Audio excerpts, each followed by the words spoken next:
It's that Dixie Spirit. We were all so close, no matter where we were from. I know where I'm at because of where I was raised. Oh, once I lived in Cottonwood and owned a little farm. When they called me down to Dixie, it caused me much alarm. To hoe the cane and cotton, I right away must go. But the reason why they sent me, I'm sure I do not know. Welcome to Not Forgotten, a weekly podcast sharing the stories of a place known as Utah's Dixie, and brought to you by the Doc Booth Foundation.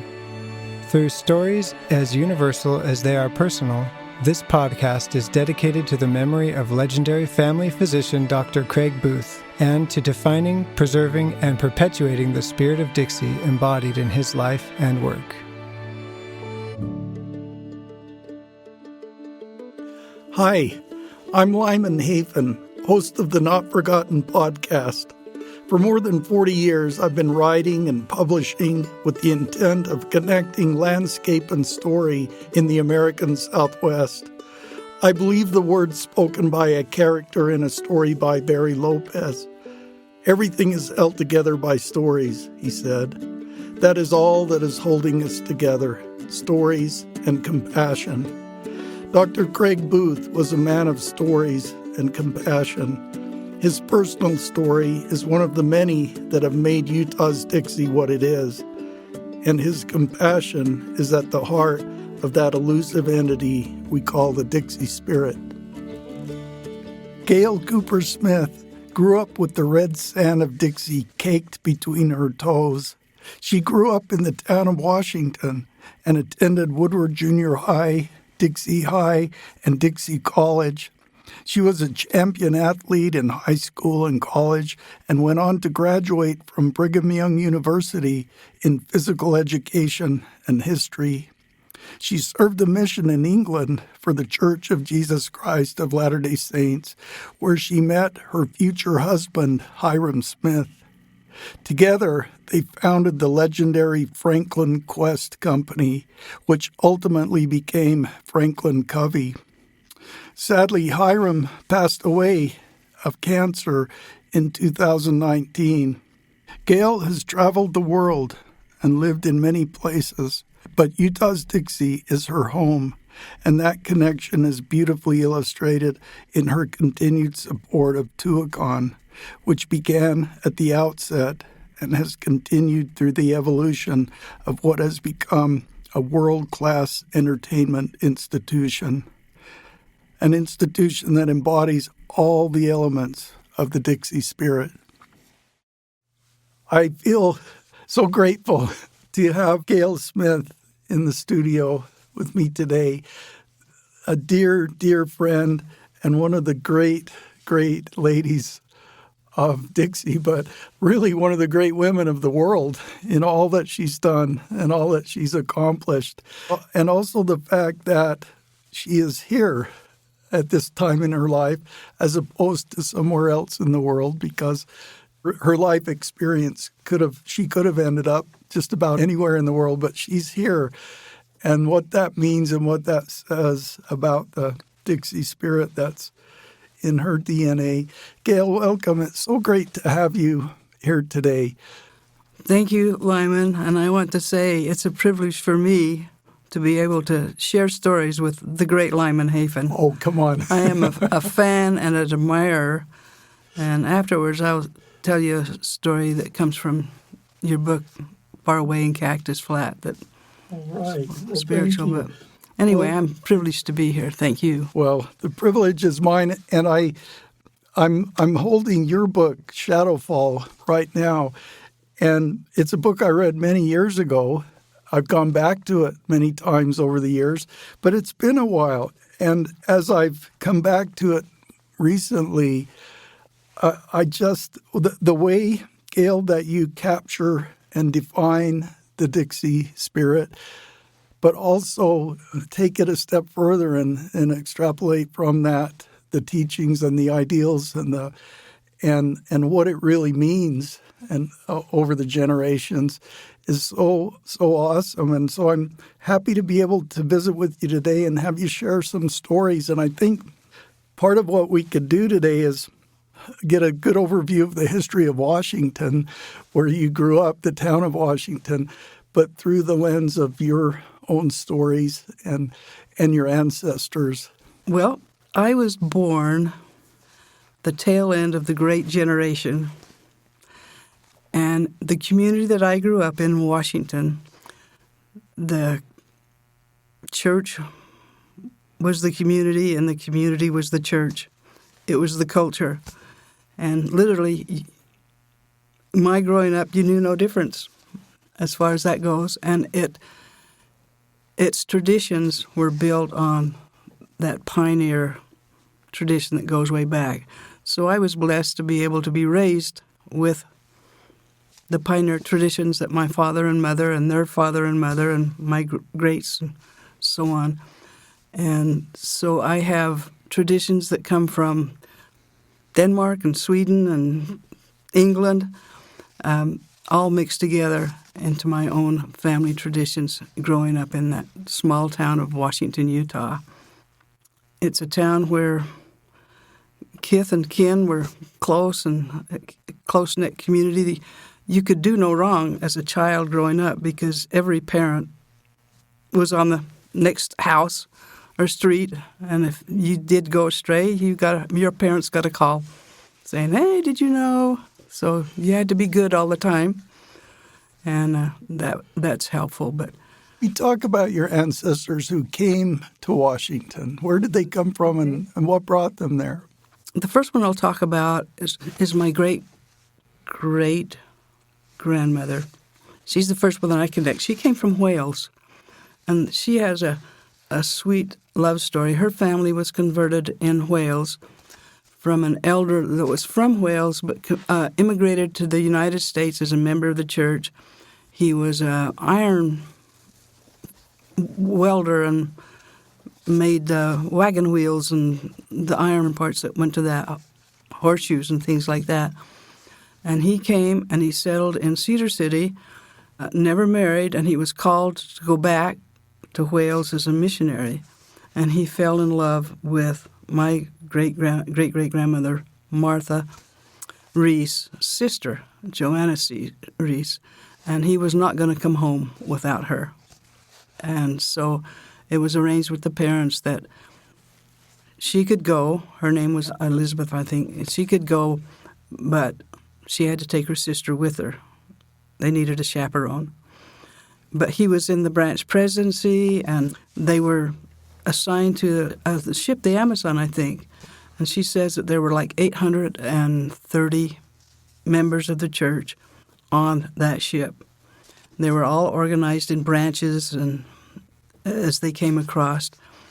And she tells the story of before she became very ill, just before they were ready to leave, and how the elders came and gave her a blessing.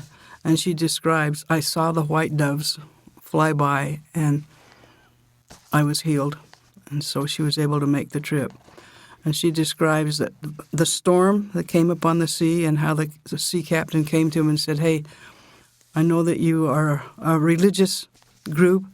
This ship is going to sink unless you talk to your God to get us through." And she talks about how they all fasted and prayed that the 830 people who were on board and got through that storm. And she said, "But I was so seasick," when she ends her story. And when they landed, it was during the Civil War, 1861, 62, right in there. And she describes the burning of the towns and things that they went through. And then they got to St. Louis, and she was assigned to the Daniel MacArthur, who is the MacArthur's great-great-grandparents, his wagon, ox cart. She was assigned to that, she and her sister and Elder Palmer. And there were others from Wales as well, from the ward, that a few of them all left together, but they're from all over England that went to Liverpool to sail across. And she said that at night, she describes how they would sing and dance, and that Captain MacArthur loved my great-great-grandmother, Martha, and her friend, she'd say, "Come on, let's have you sing." And so they would sing. And she said she fairly danced her way across, but especially there was a guard whose name was Moroni Woodruff Alexander. He was a scout. He would go out in front and scout for the best way to go and Indians and all that comes in the path of those pioneers. So they fell in love coming across the plains. And she says that her only respite, because she walked, was when he would let her get in his stirrup and he would put his arm around her and hold her on the horse and let her ride that way for a while. And when they got to Salt Lake, Brigham Young asked him to go back again because they were going to be arranged to be married, as was her sister with Elder Palmer in the endowment house in Salt Lake City. But Brigham Young asked him to go back to bring another wagon train across. So he asked a close friend who was Margaret Smoot, who's related to the Smoots, who was coming to Dixie, and his folks, Moroni Woodruff Alexander, his folks were already here. They had come from South Carolina, and they have their own story. His father took he and his brother across to see Joseph and Hyrum in their caskets. He tells quite a story that way. But he was one of the Minutemen soldiers that Brigham Young had organized, and that's why he went back. So she came down to Washington and stayed with the Alexanders until he got back. That was in December, and they were married. And they had influence in Moccasin Springs. They were sent out there by the church. And I don't know if you've heard the story of that Indian scare that took place out there where they had to run for their lives. And that's quite a story in itself, in detail of how they were warned and how the Indians, they had built their ranch. He and his brother, Moroni Alexander and Murph, had built the ranch out there, and they were to raise cattle and dairy products to bring in to Washington as part of the welfare, what they called it, common use back then.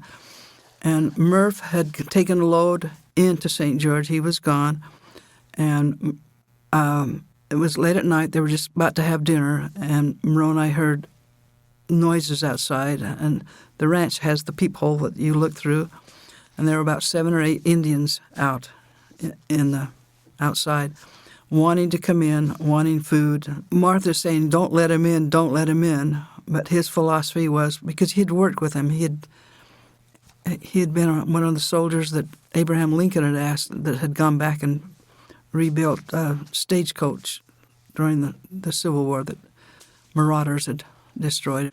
So and he says, "No, this is the approach. We need to let him in." And she was so frightened she literally fainted, and he had to take her into the bedroom and put her on the bed.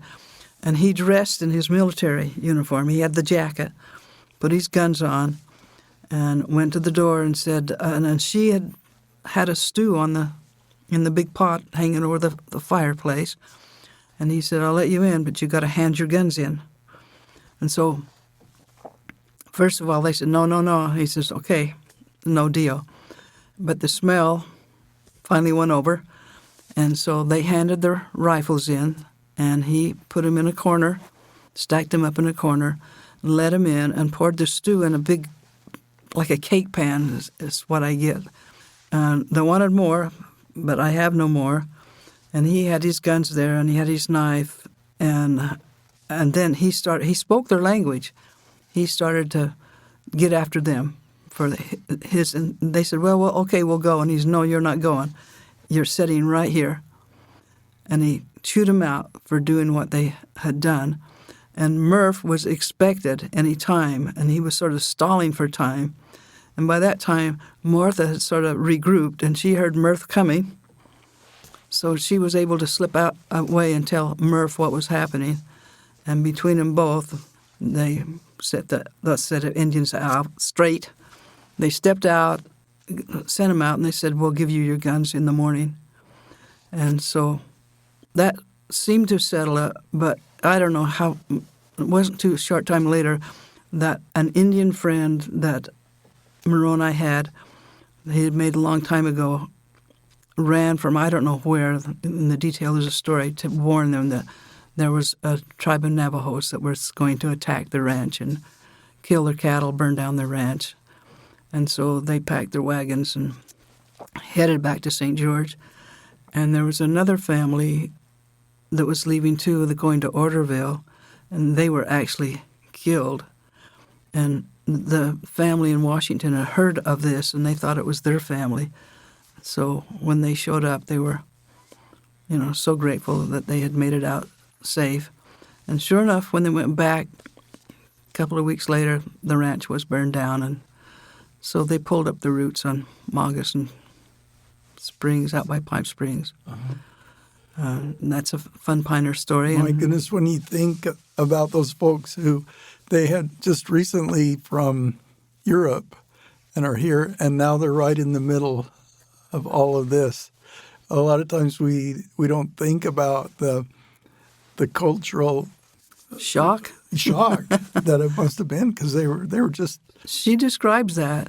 She says, I came from such a beautiful place, and all that's out here is cactus and desert and 3 feet of snow. I mean, she describes the hard conditions that she went through, and they had a little baby. But they ended up in Washington. Back in Washington. And they did several things. They worked up in, it's a Danish name, the Danish Ranch, and burned coke for Silver Reef mines. I guess it's hotter to burn the silver or refine the silver.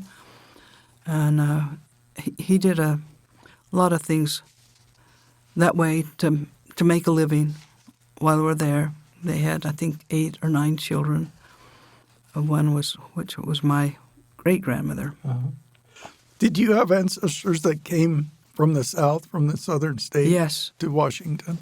Talk about that, because several of those original settlers at Washington came from the cotton culture of the South. This Moroni Woodruff Alexander, his parents, he was born in Shelby, Tennessee, and they moved to North Carolina, and Wilford Woodruff came through that area preaching the gospel, and they had made arrangements with a priest in his church house in the area and invited all the people to come. And while Wilford Woodruff was teaching the gospel, the preacher that had let him use his facility said, you can't, stopped him, says, no more of this. And there was a man that stood up and said, hey, my place is across the street. Those who want to listen, please come over and continue. And so they all moved across the dirt road, I guess, at that time. And he describes it as a wood fence, pole fence. They literally sort of bend over, and they continued to preach. Wilford Woodruff continued to preach. And that man who offered his place was Randolph Alexander, who was the father of Woodruff Moroni Alexander. Offered his place, and they gave him a copy of the Book of Mormon, and he and his wife and family, which was, I think he only had a couple of children at the time, joined the church, because the rest of the children are named like Moroni Woodruff. He was named after Moroni, and Woodruff, the missionary that converted him. And Lamoni, there's Lamoni, and on down when the children were born after they joined the church. But they followed the church. They went to Far West, chased out. They went to Missouri, chased out, ended up in Nauvoo. Randolph served a mission. He was a 70. He served a mission.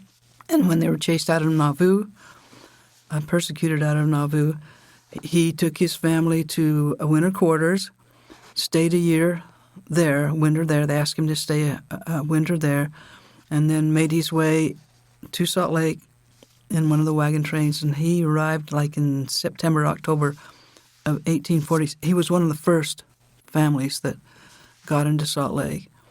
And they set up a sawmill, Cottonwood Canyon, I think, there in Salt Lake. And because they were from the South, they asked if they would go south and help raise southern crops and so on. So what you've shared with those basically two families, one from Wales and one from the South, is very indicative of several families, probably dozens of families, who came to Washington and settled. My other, William Darby Cooper, he was born in South Carolina, and his family moved to Georgia, Cobb County, Georgia. He joined the church when he was 16 and married Mary Hannah. I don't know what age, but when they were living there, joined the church. After he joined the church, they were members of the church and chose to come west to Zion. And his father, whose name was Jesse Cooper, wouldn't come, was upset at him for joining the church. And Mary Hannah had a sister very close. Her name was Lydia. And she came with them to the west, and eventually William Darby Cooper married her sister, Lydia.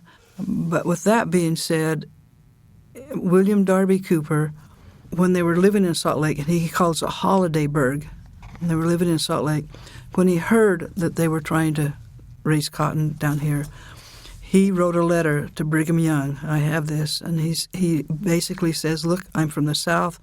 I had a cotton farm. I know how to plant and cultivate cotton. If I'm needed there, I'm willing to go. Just let me know, give me plenty of time, he says, that I can prepare my family. And he was called and volunteered to come, bless his heart. And the sad story with him is he was a musician. Because musical instruments weren't handy, he made his own violin and other musical instruments. He was the leader in the Sunday school, chorister, and had different choirs going. He was a carpenter, and he got a call early one morning that the wheel, a water wheel in the cotton mill had broken. And why? Maybe because he was a carpenter, I don't know, but they called him to come, and of course he had to get in the water to fix it. And he caught pneumonia and died from it. Oh, my goodness. And that was like, I think he was like 47 years old. He was still young. I know that cotton mill, which still stands and is an amazing structure, is something near and dear to your heart. And could you talk a little bit about that building? Okay, that building, my great-grandmother, Margaret Everett, worked there, and her sister and families all worked there. And it has so much history. You just walk in it and you can feel it just come from the walls. But I gave them work, and they tried several things, the silk, the cotton, but it just couldn't seem to make it. It failed, but I'll tell you stories of what it was to work in the cotton mill.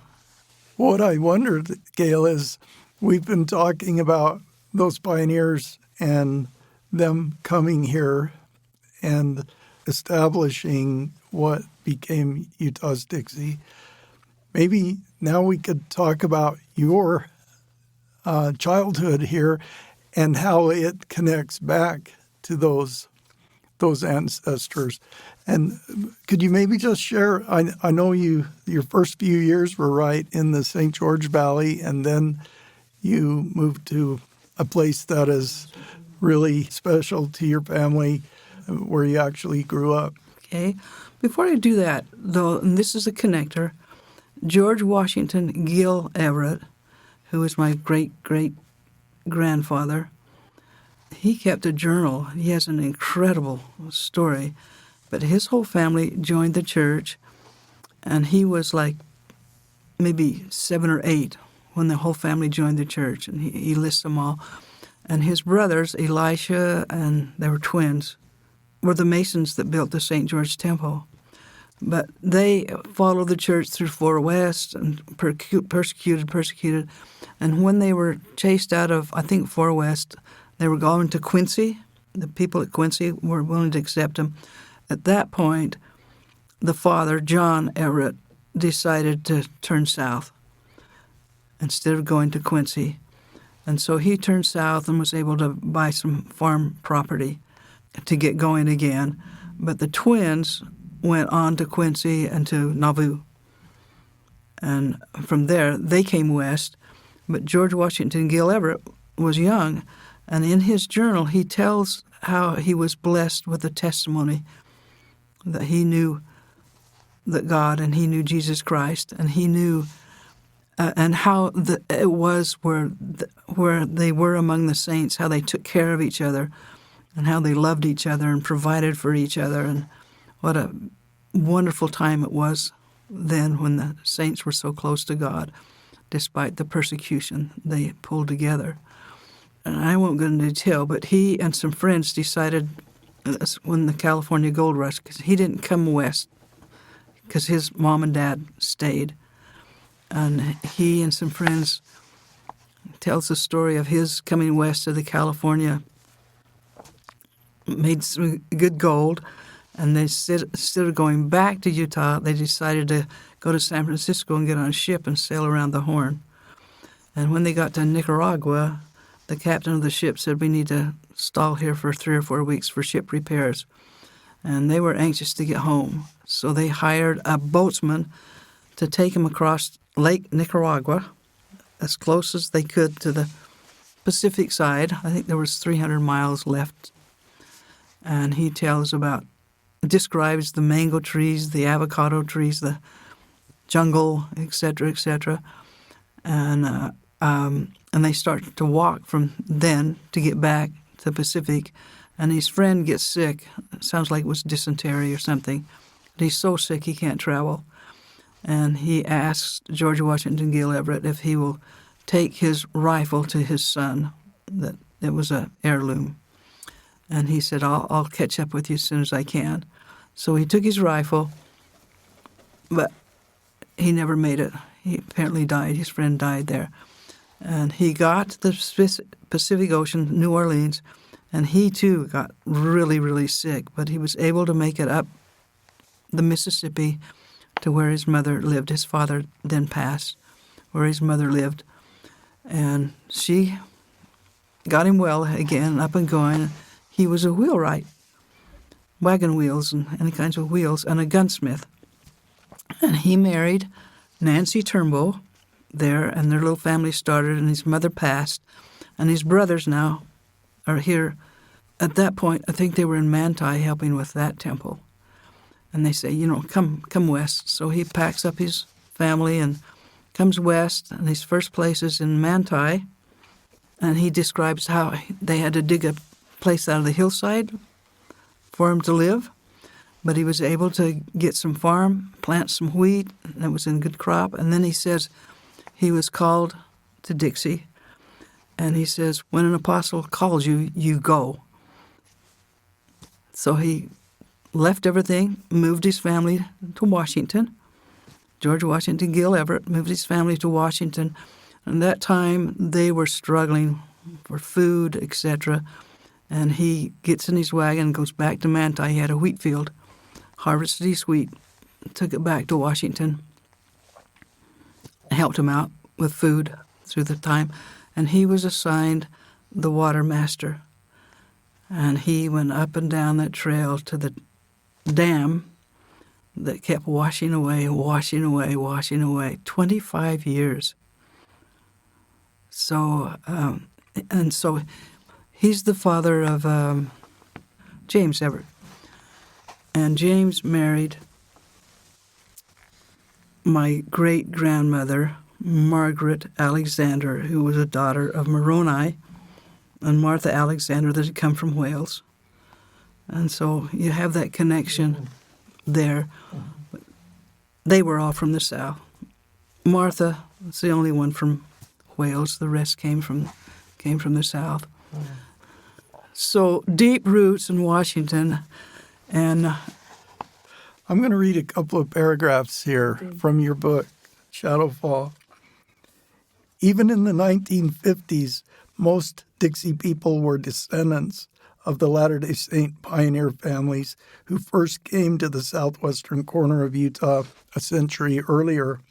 The call to conquer the Red Desert sands was issued by their prophet, Brigham Young. Many of the families thus called were originally from the South, the Carolinas, Georgia, and Tennessee.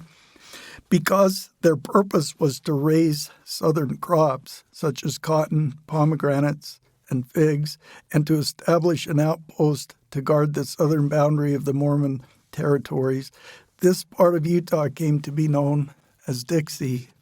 Unlike its counterpart in the southern United States, Utah's Dixie was not a hospitable environment for agriculture.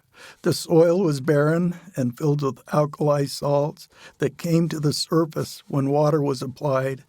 Wood was scarce, and homes were built from native rock or adobe fashioned from the abundant clay.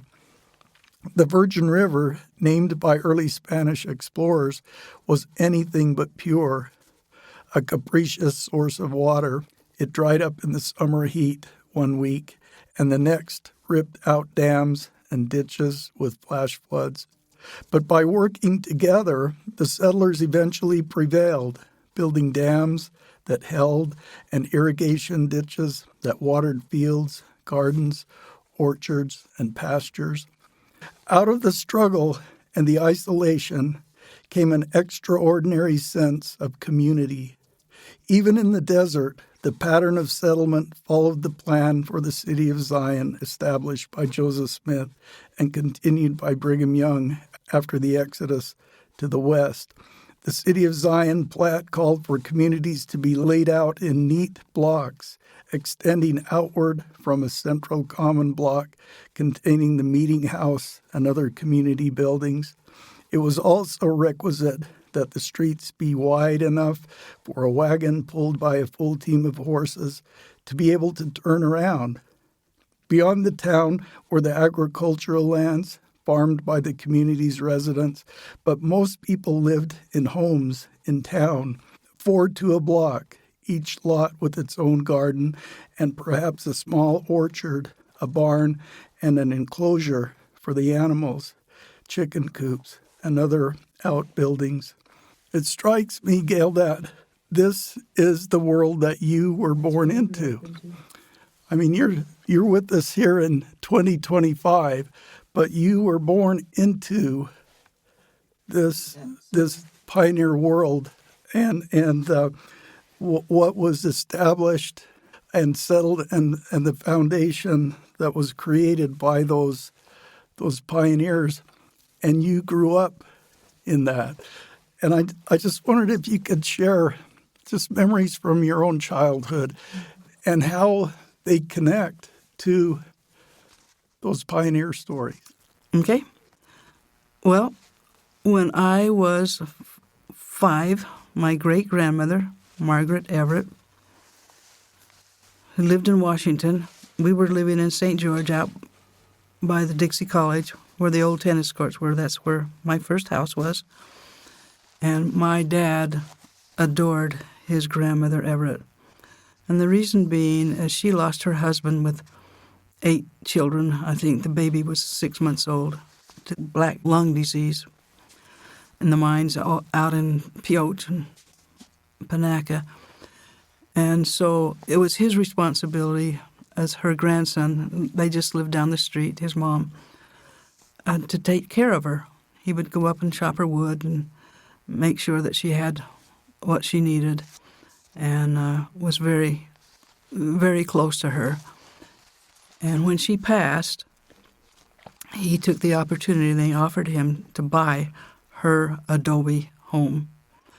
And it was like the pioneer adobe homes, just one, with a peak roof and an attic you'd climb into. And so I had the privilege of living in a pioneer home until my father could afford to remodel it and make it a home. And this home, there was a bedroom and then the fireplace living room. There was a curtain that sort of divided the bedroom and the adobe part. And then she had a lean-to, and that was the kitchen. And she had another little bedroom there. And that's where I had an older sister and a younger sister, 3. That's where we would sleep, is in the lean-to. And our heat was the fireplace. And so my dad would hook up his team of horses. He was a Renaissance man. he would hook up his team of horses and his wagon, and every fall we would go down to the river, and we would gather the wood that came down from the floods, which he had been taught to do when he was growing up. I learned from that experience how to harness a horse and how to drive a wagon with a team of horses because of that. And we'd bring it up. The whole family would go down, and fun experiences I can tell. My sister got bit with a scorpion and one time. But we'd bring it up and we'd unload it. And then that required my dad would go out and chop the wood for the fireplace every night. And my job was to pick up the chips to put in the chip bucket to start the fire in the morning. Every night, that was one of my chores to do. And we had an outhouse. There was no running water, flushing toilet. And my mother had to bathe us in a number 3 bathtub. Now, this was in the 1950s. This is the 1950s. I mean, Elvis Presley was on the Ed Sullivan Show in the 1950s. See, I think we moved over there. Yeah. We moved over there in 1947, I'm going to say, 1948, somewhere in there. I think I was 5, just going on 6. I started school. You're bridging 2 worlds here in your childhood. I'm bridging 2 worlds. And like I say, I'm so grateful I had that pioneer experience from my great-grandmother. And I literally learned how to roller skate with those skates that you clenched on with a key on the hard, beaten path to the outhouse. And it had a little grade to get out there, and it was probably, 50 feet. It was quite a ways out, seemed to me. So I'd put on those roller skates, and that's where I learned to roller skate out and forth. And we had this Sears catalog for toilet paper, very thrifty. And finally my dad was able to get sufficient funds and probably get a loan from the bank that he was able to remodel it and have a nice little home with 3 bedrooms, but 1 bath, and we all survived and did very well. And he was able to put in a panel ray but we still had the fireplace, and the fireplace was the center of it. And one of the other pioneer things that my father did, that he was hand-me-down, we would go pine nut hunting every fall. He'd take the whole family out, and we'd gather pine nuts. And then the one story I'll just tell you quick, that's such a pioneer story, is that we'd been out, and it was always fun to go out and lay under the stars and have biscuits and gravy for breakfast and then get all sticky and stuff. And my job was to climb the trees because I was the little spindly one that could do it.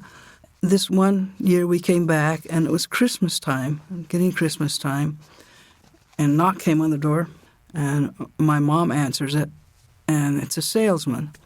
And he just sort of pushes himself in, and he's a vacuum salesman, an Electrolux vacuum salesman. And before my dad could say, out of here, had my mom had his vacuum out there, and it'll do this, and it'll sweep bugs and rugs and everything out of the windows. And he asked my sister to plug it in, and boy, we saw a show, and we'd never seen anything like that at all. It was totally new. And after he'd done his show, he says, hey, last one I have, the year's almost over, I'll give you a big discount, $20 off or something like that. My mom looked at my dad, I remember this. My mom looked at my dad longingly, oh. And my dad having to say, we just can't. We can't right now. We don't have it right now. So he packs it up, puts it back in the box.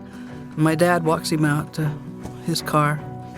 And next morning, my mom went to work. She was a waitress at Dick's Cafe for many years, as my dad was a chef for many years. And this salesman appears. And I'm just observing this, and my dad walks around the back of the house with him, and pretty soon he comes with a gunny sack full of pine nuts, and he swapped the pine nuts for the vacuum. Big secret, we had to keep it. On Christmas Day, he puts a pine cone on the box and gives it to my mother for Christmas. So that was sort of a fun story of growing up. But it's one where you went out and you played all day. You ran over those black hills and the boilers, the warm springs. Every day of the summer, we trailed up and back to swim all day in the pool. And it strikes me another image is that was at a time when, or maybe it was in your father's, when in his childhood, but when the mere fact of an orange in a Christmas stocking was the delight. It was when we'd get a sock, and I tell the tale in there of my Uncle Harry. My dad told the story of his Uncle Harry.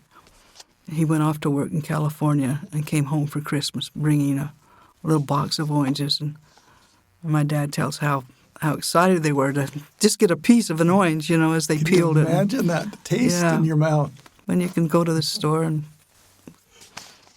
see loads and loads of it. And like I say, he was a Renaissance man. Our little house on the corner, how you had ours, and then Aunt Dell's was on the other corner, and the Adams was on the other corner, and we had our haystack and our corral for our cows.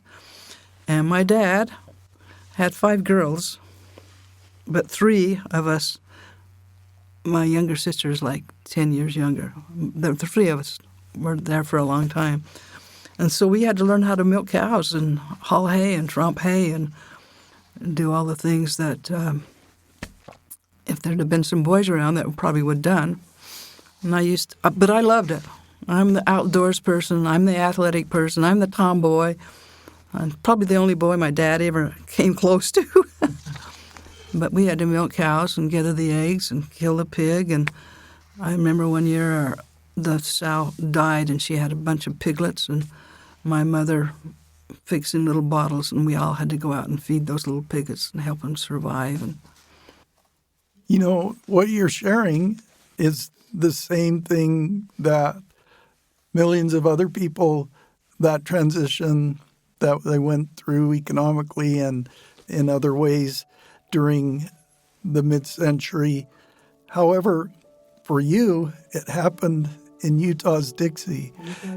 And how does that inform what you learned, what you experienced, the fact that you lived in this place?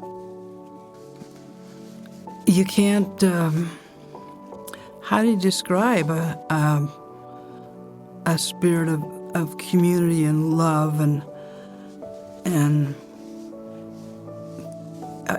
it didn't have the modern sidewalks. It had the ditch that was not rock, that your water came down, and you had watering turns, and you all worked together. And my family, because of their work, weren't the most active,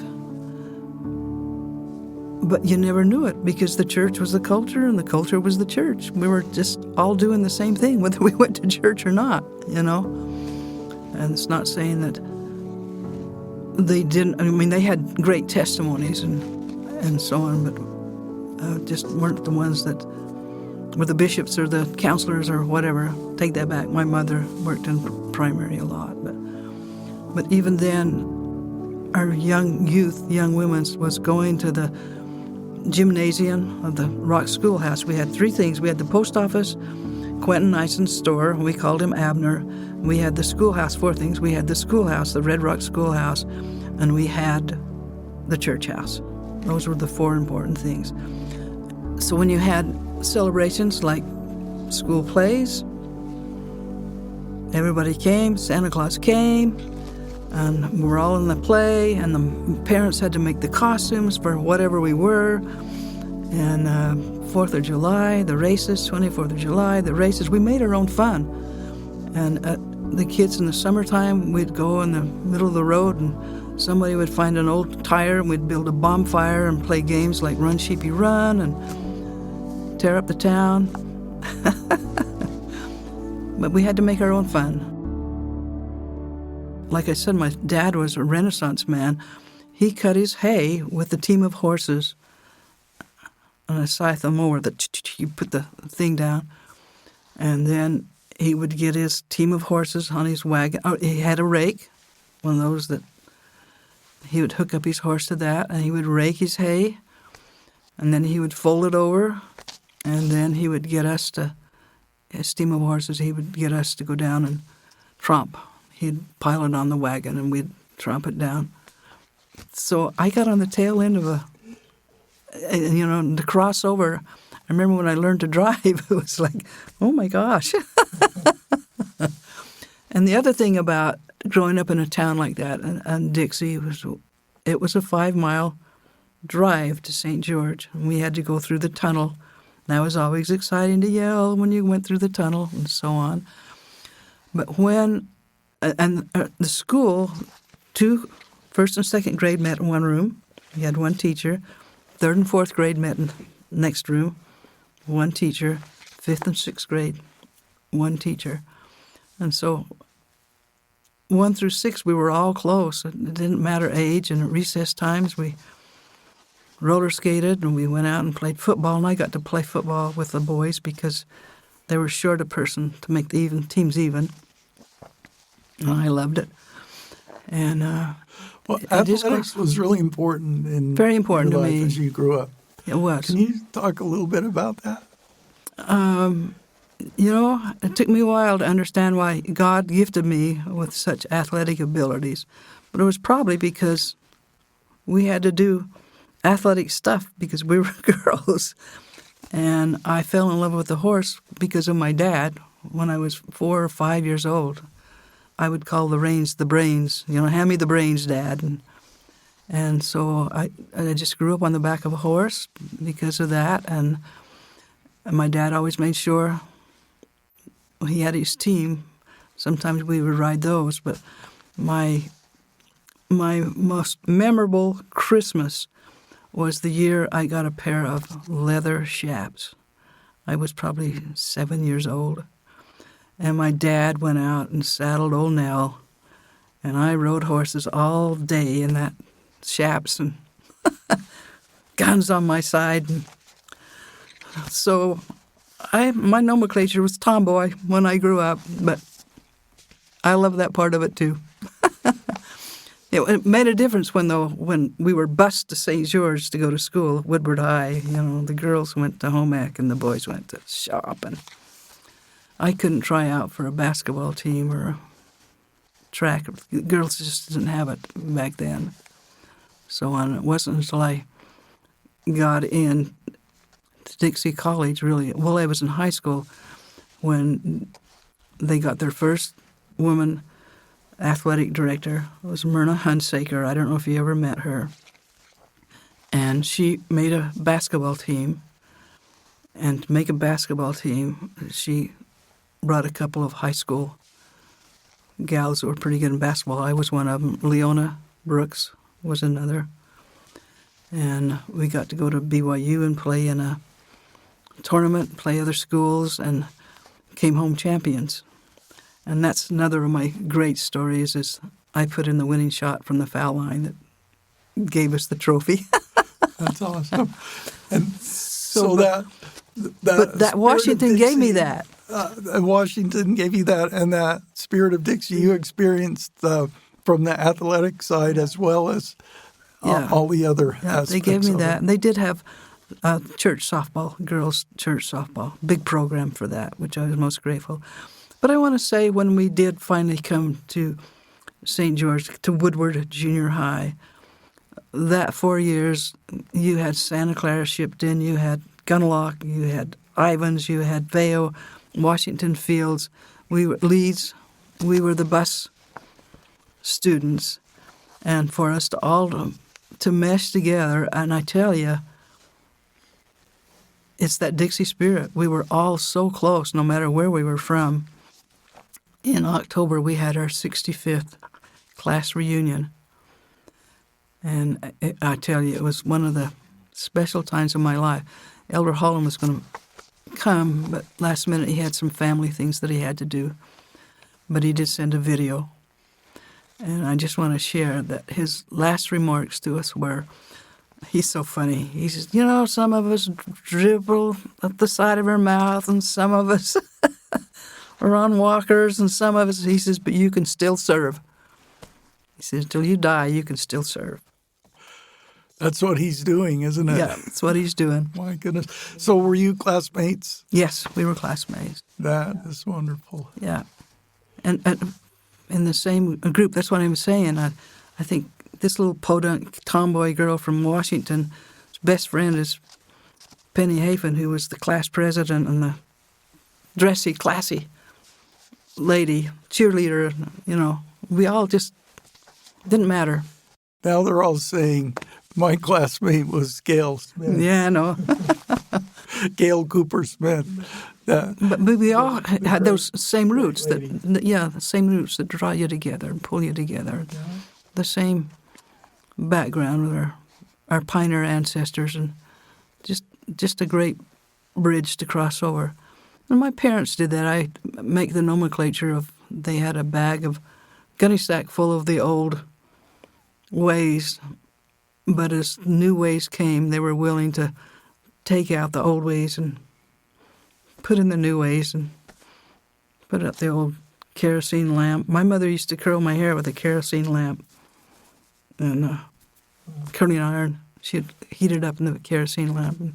Well, I imagine they pulled a lot of that stuff out of the gunny sack, but some of it probably stayed. The traditions. And it's that, and also just the DNA that carries continues. on. That carries on. Yeah, and with that alignment, I have been all over the world, and I've met tons and tons of people, but still, that where my roots are, I know where I'm at because of where I was raised. Gail, we've been talking about your ancestors. We've been talking about your childhood and your growing up here.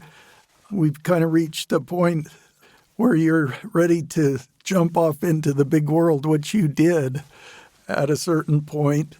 And so we'd love to be able to talk more about that in a future episode.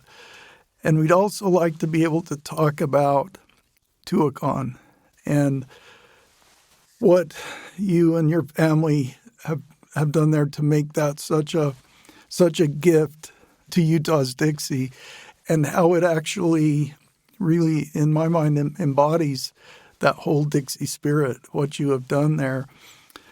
But as we conclude today, one thing we haven't really talked about is we've talked about this place, but we haven't talked about this landscape.